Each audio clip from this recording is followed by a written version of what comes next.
If the business world were a grand spectacle, the young Donald Trump was undoubtedly its star performer, one who commanded the spotlight and had a particular fondness for high-risk productions. With one hand betting on the casino roulette of Atlantic City and the other orchestrating the dazzling stage of the Miss Universe pageant, these two ventures, though glamorous, frequently exploded, providing American media with a juicy story they've chewed on for decades. The finance pages dissected his labyrinth of debt, while the gossip columns chased his next controversy. Let's turn the pages of those faded reports and examine this highly discussed and contentious chapter of Trump's business career. In the 1980s, Atlantic City, the gambling capital of the U.S. East Coast, was in its heyday. How could the young Trump miss this feast? Leveraging family wealth and connections, he made a high-profile entrance, determined to build a casino empire bearing his surname. Trump Plaza, Trump Castle, later renamed Trump Marina, Trump Taj Mahal. The names grew more grandiose, each reflecting ambitions larger than the last. However, the foundation of these glittering towers was built upon mountains of junk bonds.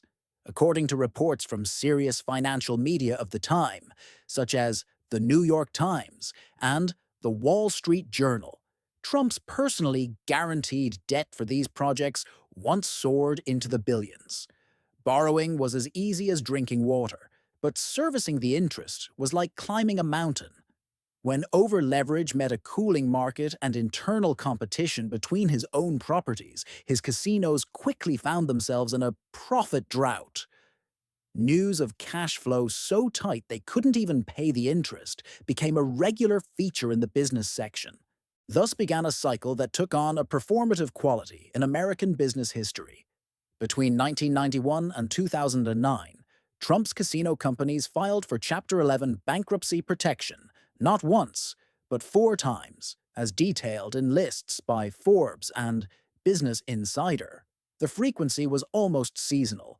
In 1991, the glittering Trump Taj Mahal, open for barely a year, was crushed under roughly $3 billion in debt. After restructuring, Trump's personal stake was halved, but the debt interest was successfully discounted. In 2004, the story repeated. Trump hotels and casino resorts filed for bankruptcy again.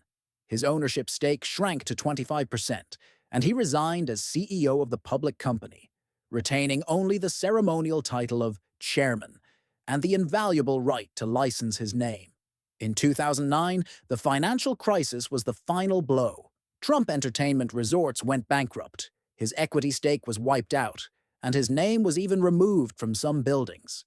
Yet the masterstroke was this. According to the agreements, licensing fees for the Trump brand continued to trickle steadily into his personal coffers. This was the drama tabloids like the New York Post loved. A company in the bleak misery of bankruptcy court, while its owner could still count his cash. They relished tales of creditors fuming and how Trump turned bankruptcy restructuring into a peculiar form of business art. The company might fall, but the name Trump itself remained an asset.